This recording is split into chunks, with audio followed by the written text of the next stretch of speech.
Yes, good morning all of you. We are from Raisin Public School and today we are starting class 10th Hindi chapter number 3 Meera के पद।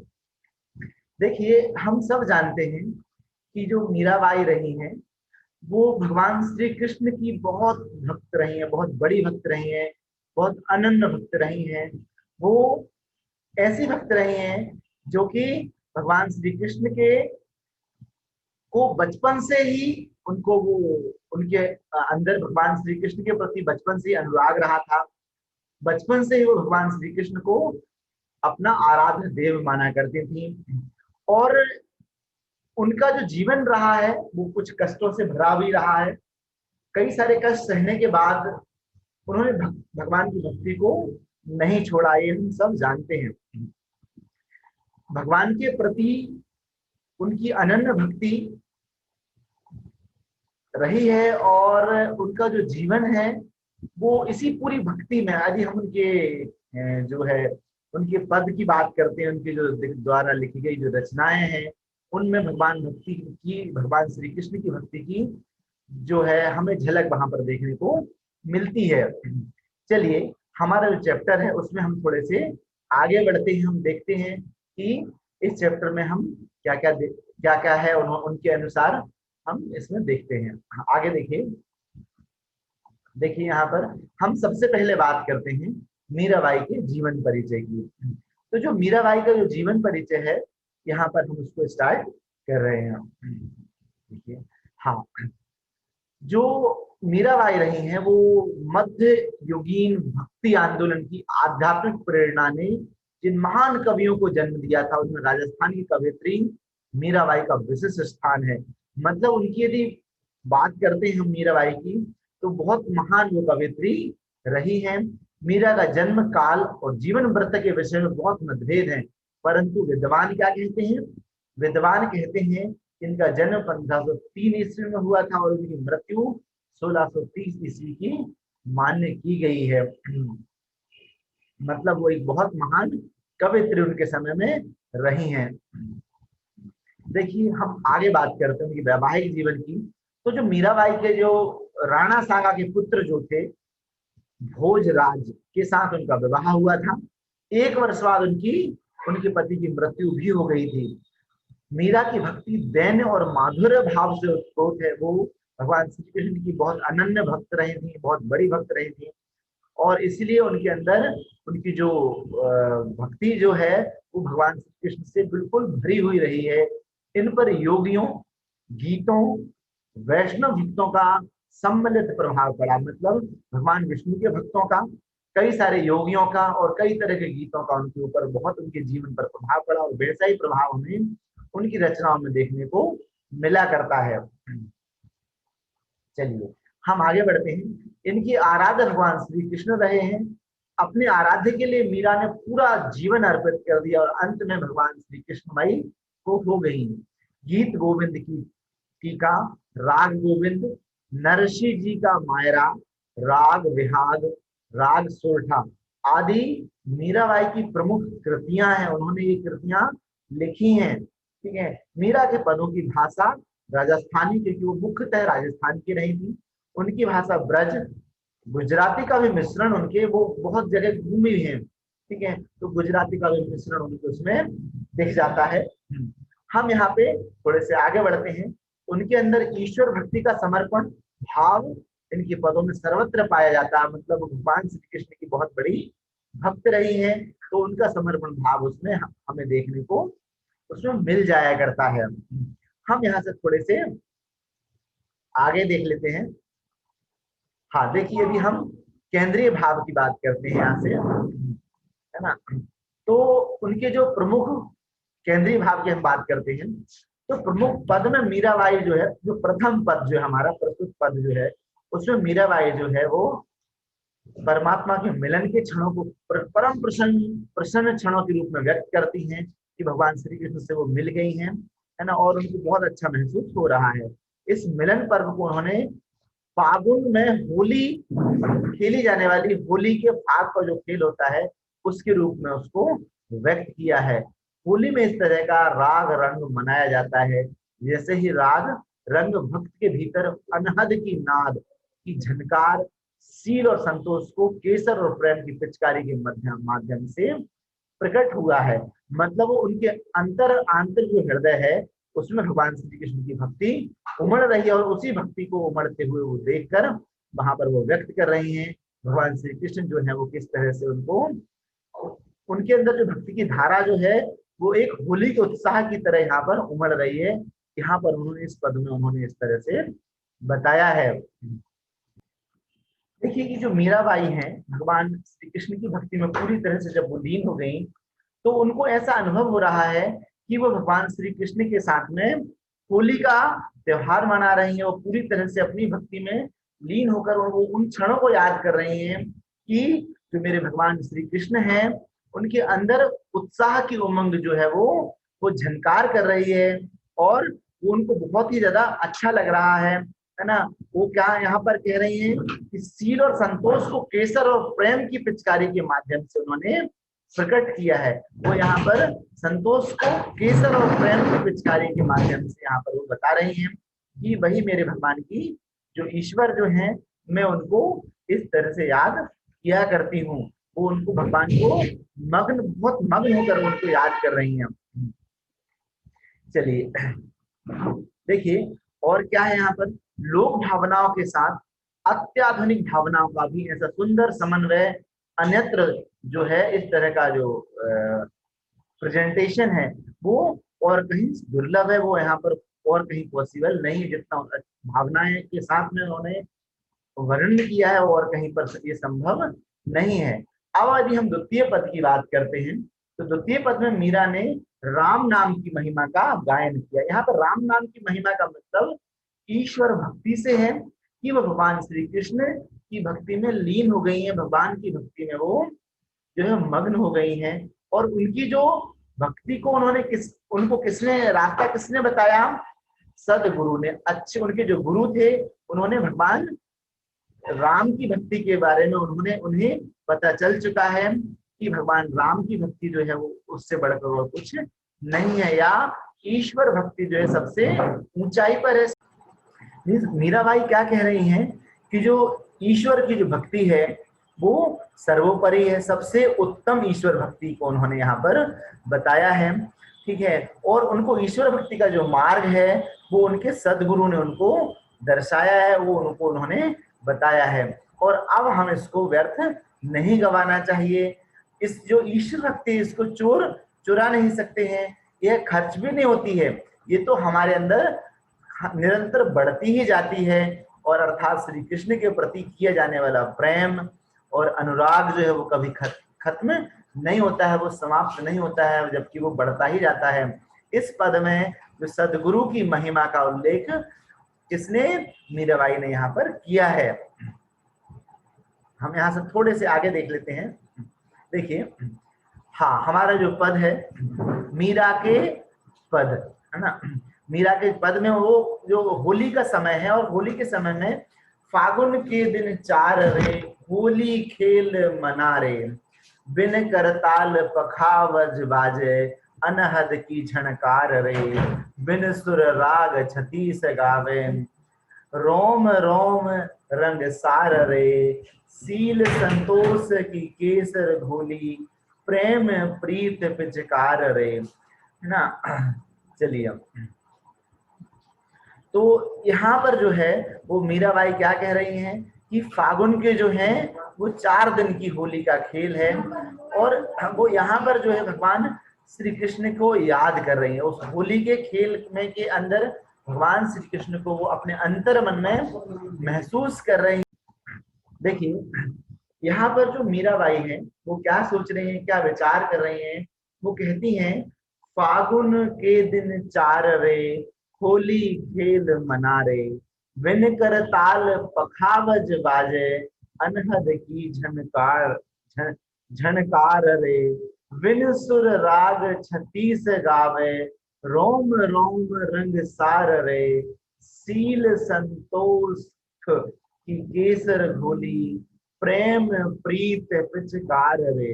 यहाँ पर मीराबाई क्या कह रही हैं कि जो फागुन के जो दिन है, फागुन के दिन 4 रहे। यहाँ पर मीराबाई के कहने का मतलब है, जो जिस प्रकार फागुन के दिन बहुत कम होते हैं, उसी प्रकार हमारे जो जीवन है उसके दिन भी बहुत कम हुआ करते हैं। और उस जीवन में हमको जैसे फागुन के दिन 4 होते हैं, ठीक उसी प्रकार जो है हमको भी होली जो है, होली को मना लेना चाहिए। होली खेल मना रहे, मतलब हमको होली को खेल लेना चाहिए, होली को खूब अच्छी से मना लेना चाहिए। ठीक उसी प्रकार हमारे जीवन के दिन भी 4 ही हैं, और थोड़ी सी जिंदगी है, और इस जिंदगी में हमको भगवान की भक्ति करना चाहिए। हमें भगवान की भक्ति को अच्छी से तन्मयता के साथ करना चाहिए, पूरे मन से करना चाहिए। और वो क्या कह रही हैं, मीराबाई कह रही हैं, विन करताल, बिना हम हाथों, करताल मतलब हाथों से ताली बजाना, विन करताल पखावन पखावज। पखावज एक यंत्र होता है जो बजता है तो बहुत तेजी से झनकार हो जाती है। अनहद, और अनहद भी एक यंत्र होता है। तो वो जो है बहुत सारे पखावन बज रहे हैं और अनहद बज रहे हैं, और बहुत अच्छा जो है भक्तिमय वातावरण सब जगह हो चुका है। सभी जगह जो है ऐसा लग रहा है कि आसपास भगवान श्री कृष्ण की भक्ति हो रही है, और उसमें वो पूरी तरह से उस भक्ति में खोई हुई है। बिना बिना सुर राग छतीस गावे, वहां पर कोई सुर भी नहीं है और वहां पर कोई राग भी नहीं है, फिर भी कई सारे गाने वहां पर चल रहे हैं, और भगवान श्री कृष्ण की भक्ति वहां पर हो रही है। रोम रोम रंग सार, पूरा जो रोम रोम में भगवान श्री कृष्ण की भक्ति समाई हुई है, और ऐसा वो भगवान श्री कृष्ण की भक्ति में पूरी तरह से लीन हो चुकी है। और क्या कहती है मीराबाई, मीराबाई कहती हैं, सील संतोष की केसर खोली।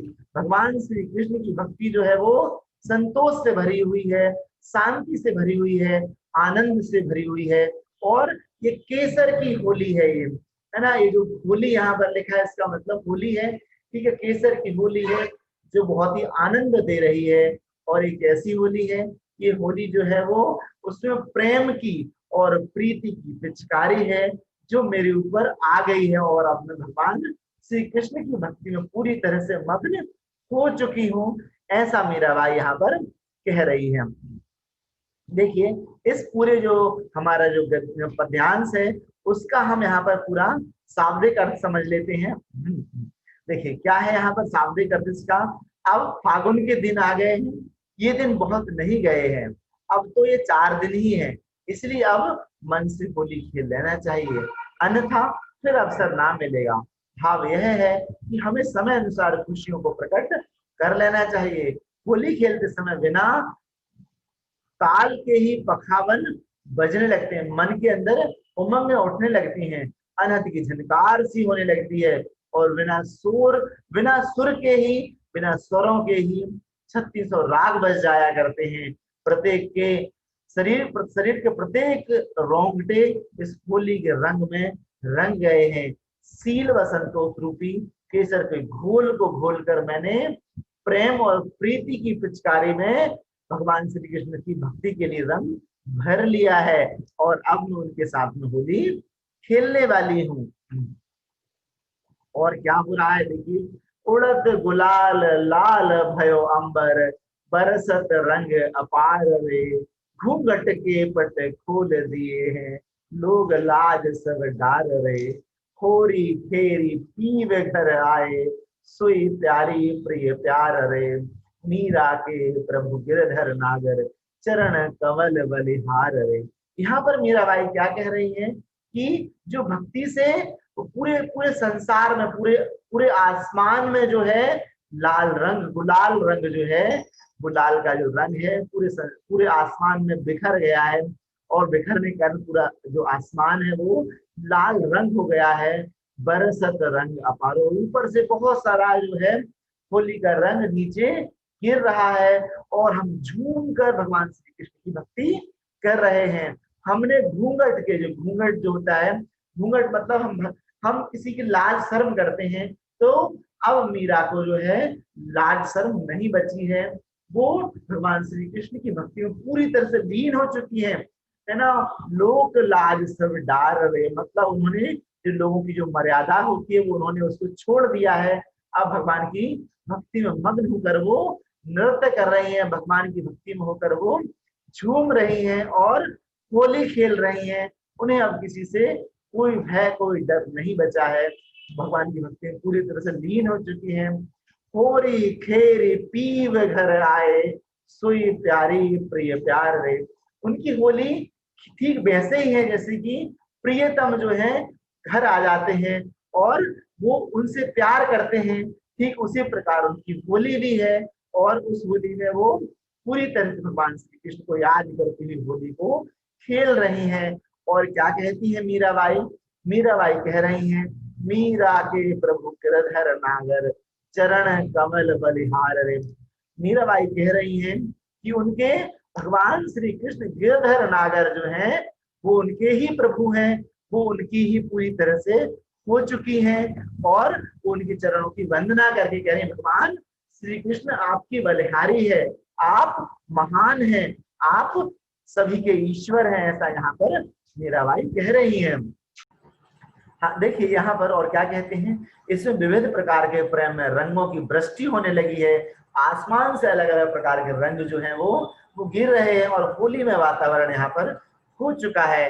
हृदय रूपी घड़े के पट को मैंने खोल दिया है, हृदय को खोल दिया है, क्योंकि इस आनंद में रस में जब भी मैं भीग गई तो मुझे किसी प्रकार की लोक लज्जा अब नहीं रही है। अर्थात मैंने सभी प्रकार की लोक लज्जा का परित्याग कर दिया है और भगवान श्री कृष्ण की भक्ति में मैं मग्न हो चुकी हूँ। और क्या कहती है मीराबाई यहाँ से? देखिए, इस होली के खेल लेने के बाद में अपने प्राण से प्यारे, प्राण प्यारे के घर आई हूँ। हाँ, और जो प्राण प्यारे के मैं घर आई हूँ, देखिए परस्पर प्रिय और प्रिया के रूप में पहले की तरह आनंद मग्न जो है वो हो गए हैं। मीराबाई कह रही हैं कि कमलवत चरणों वाले गिरधर नागर जो हैं अपने प्राण प्यारे श्री कृष्ण के चरणों में इस तरह से बली जा रही हूँ, इस तरह से उनकी जो है भक्ति में रमती चली जा रही हूँ।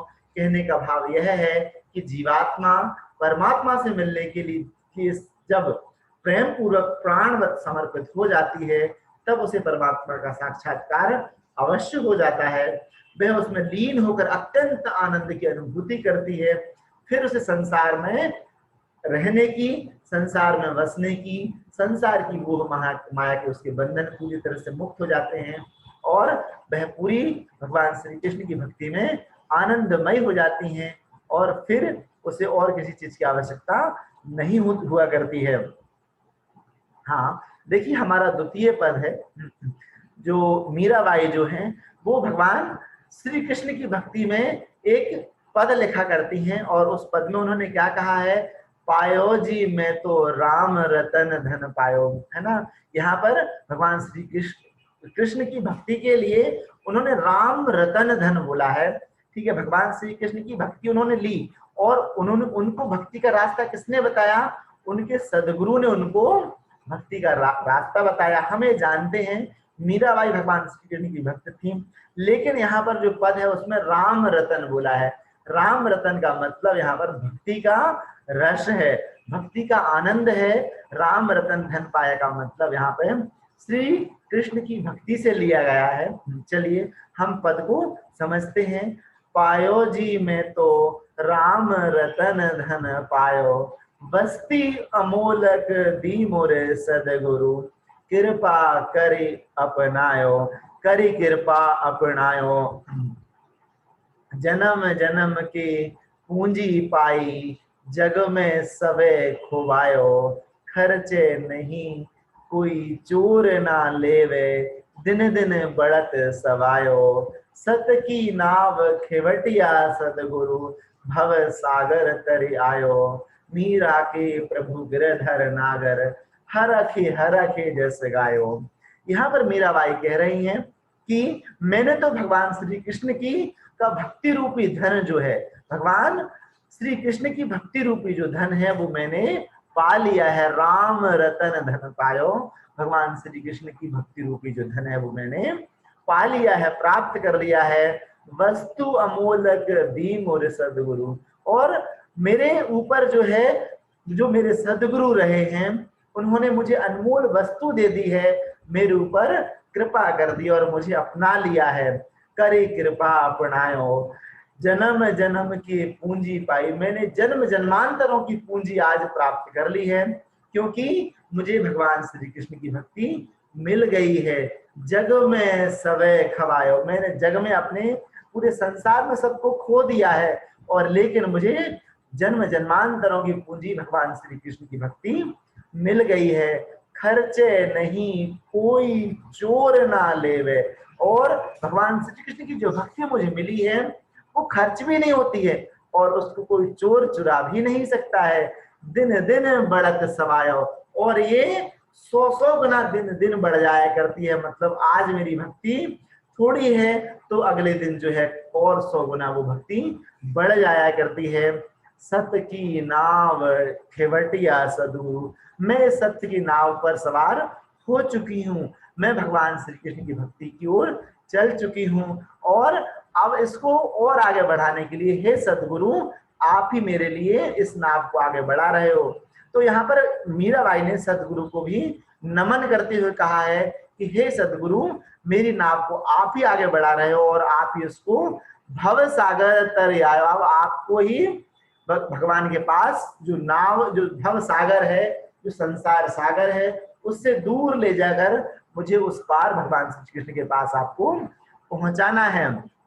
फिर यहाँ पर आखिरी पद में मीराबाई कहती हैं कि मीरा के प्रभु गिरधर नागर, हर से जस गायो। मीरा के तो भगवान श्री कृष्ण जो हैं वो पूरी तरह से मीरा के प्रभु हैं, और मीरा उनको जो है उल्लासित होकर, मग्न होकर, खुशी होकर, नाच नाच कर उनका जस जो है, उनका यश का गुणगान कर रही हैं। उनकी भक्ति में वो पूरी तरह से मग्न होकर, है ना, वो उनके कीर्ति को गा रही हैं। यहाँ पर ऐसा मीराबाई कह रही हैं, है ना। हाँ, यहाँ पर जो व्याख्या है हम उसको समझते हैं। इस पद में मीराबाई ने भगवान राम की प्राप्ति को एक अनमोल रत्न के रूप में प्राप्त होने के प्रभाव का उल्लेख करते हुए कहा है कि मुझे राम नाम का जो रत्न है वो मिल गया है। वह बहुमूल्य वस्तु हमारे गुरु ने कृपा करके हमको दी है। राम नाम का बहुमूल्य मतलब श्री कृष्ण की भक्ति, जिसे मैंने तन मन से ग्रहण कर लिया है, और वह संपत्ति जिसके लिए मैं जन्म जन्मांतरों से लालायित थी, अब वह मुझे मिल गई है। ठीक है, और भगवान श्री कृष्ण की जो भक्ति है वो उनको मिल गई, ऐसा यहाँ पर कह रही। और क्या कहती है मीराबाई, इस पूंजी को प्राप्त कर लेने पर संसार के सभी वस्तुएं, सांसारिक बंधन अब मेरे नष्ट हो गए हैं। यह ऐसी पूंजी है जो खर्च करने पर कम नहीं होती है, इसे चोर नहीं चुरा सकता, बल्कि प्रतिदिन ये सवाई हो रही है, 100 गुना बढ़ रही है। मेरी सत्य की नाव है, और जिसे खेने वाला नाविक मेरे सदगुरु हैं, इसलिए मैं भवसागर से पार हो गई हूँ। और अब मैं भगवान श्री कृष्ण की, जो मेरे स्वामी जो हैं गिरधर नागर श्री कृष्ण हैं, उनका मैं गुणगान कर रही हूँ, हर्ष हर्ष उल्लासित होकर उनके यश का गान कर रही हूँ। यहाँ पर ऐसा मीराबाई कह रही हैं। तो देखिए यहाँ पर मीराबाई जो है पूरी तरह से भगवान श्री कृष्ण की भक्ति में लीन है, मग्न है, और भगवान की आराधना यहाँ पर कर रही हैं। इस तरह से बच्चों हमारा ये चैप्टर कंप्लीट हो जाता है। Okay, thank you students.